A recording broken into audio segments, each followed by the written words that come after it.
I have found, if one views themselves potentially as an alchemist or a magician or a wizard or a priestess or what have you. I like to say I'm a wizard. Yeah, you are a wizard. That's I'm Gary Potter. All of the most empowered wizardy magical beings that I know are such because they follow some of the most simple, these basic practices, because our bodies are essentially our wands. Yeah. Our spines are our inner wands. They are what helps not only bring through some of the greatest information, but for those who are tuning in, first off, you are also, of course, wizardesses, or however you identify, because otherwise you wouldn't be connecting to this level of frequency of what we're talking about.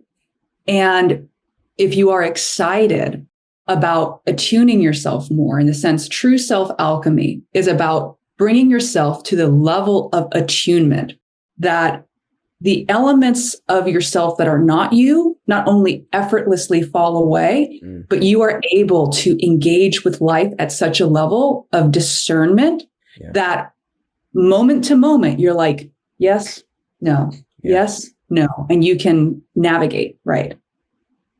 Mm-hmm. And this comes from, we're talking about these physical practices, the health of the body. This is like, let's call it keeping your wand clean, keeping your attunement clean. These basic, simple, maybe even seemingly boring practices are the daily steps you take so that moment to moment, as you are Gandalfing around in the world, you are able to just meet the moment with the precision of magic it needs. Because here's my fun thing. I love talking about Gandalf, because if you've ever read the books or watched the stories, we all know he's an incredibly powerful being. But a lot of times the way he moves through the world is with a few simple words, or maybe he shines a little light, or he does, most of the time he's not just okay, dragon, or fireball or something. He's always present, and he's always applying precise knowing to the moment.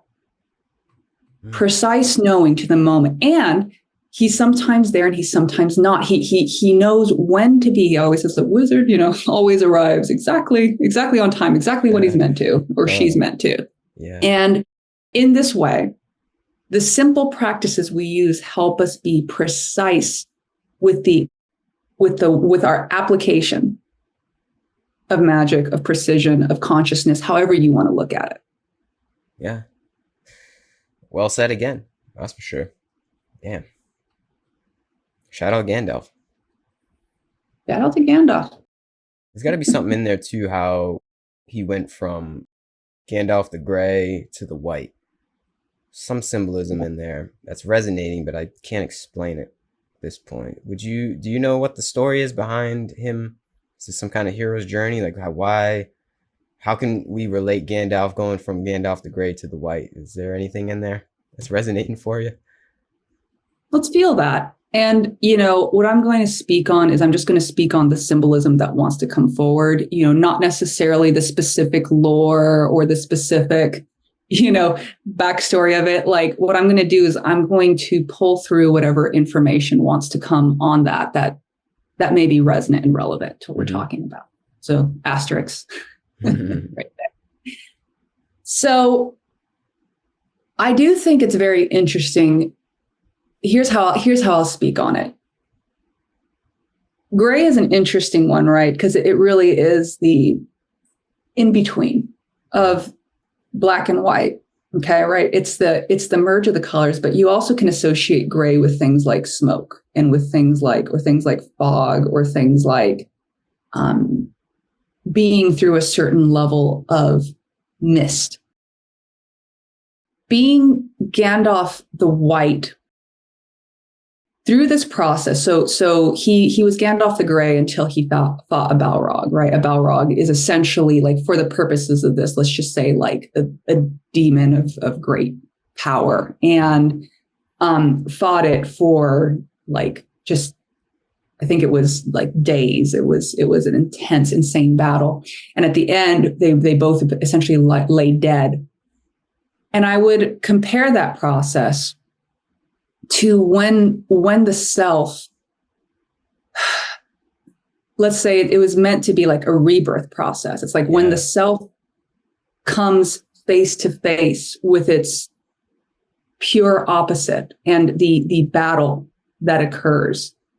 And essentially to the point of, if Gandalf represents holding a true frame of resonance, and the Balrog represents force or opposition to that, and the battle is one is holding true resonance and the fight against it to the point where it's all but destroyed, being Gandalf the White represents the rebirth process, in a sense, the alchemy that comes from going into the fire, the phoenix, right? Going into the fire, having everything else burned away. And white is the color of purification. It's light. It's all the colors. Yeah. Think about the scene when the first scene of Gandalf the White, it was blinding light, right? They couldn't see him. They were like, So it is. This is good, man. This is a good talk. This is representative of the rebirth of light within Gandalf and oneself. Yeah. You could even say. But you got to tackle the demons first, man. We all got the demons. You got to tackle the demons. We got to recognize the Balrog is there, is lurking. And until you take care of it, you cannot become reborn. You have to recognize that we all do have the Balrog within, the animal within, the beast within. Can't ignore it forever. It's there. But the thing is, we can start to work with it. You don't necessarily have to kill it. I don't know if killing, do you ever extinguish the animal self? I think to a certain degree, yeah. I think that's kind of what the process is about. The thing is, it's not done overnight. It takes time. It takes time to fight the demons. We all got skeletons in our closet. So it takes time to be able to alchemize and become the warrior of light, one could say, become your own Gandalf the White. But it's possible, because I think that's what this whole path is about, honestly. I think it is about becoming light beings, and this may be a little esoteric, but I think that's what we're doing. Is we got to this point of the body, but I really do believe what we're doing is evolving out of this body and becoming disembodied, right? That might seem a little scary, but I think we're becoming these disembodied light beings. You can feel that when you tap into yourself, your sense of consciousness, that it extends past the body. But it's almost like we're trapped. We're not really trapped, definitely not trapped, but we're using this as a vehicle to metamorphosize outside of the body, I believe. That's where this whole thing is going. We're finding ourselves out of the animal. We needed to become the animal at first to be where we are now.